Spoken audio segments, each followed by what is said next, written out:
Gas सिलेंडरच्या तुटवड्याचा आज पहिला बळी गेला. आंधळी मिर्झापूरचे वंचित बहुजन आघाडीचे माजी सरपंच शंकरराव शिरसाट हे सकाळी 9 वाजल्यापासून गॅस लाईनमध्ये उभे होते.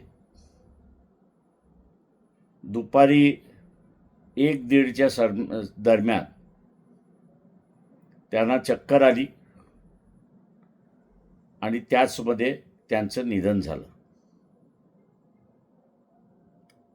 गॅस तुटवडा होणार याची अगोदर कल्पना दिली होती.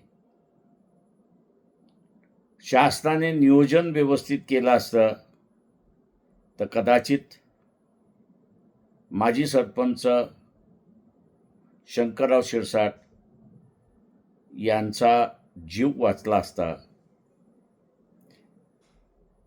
केंद्र सरकार, राज्य सरकार या दोघांचा मी असणारा धिक्कार करतो आणि यापुढेही गॅस सिलेंडरसाठी माणसं दगावणार नाहीत याची दक्षता त्यांनी घ्यावी हीच विनंती.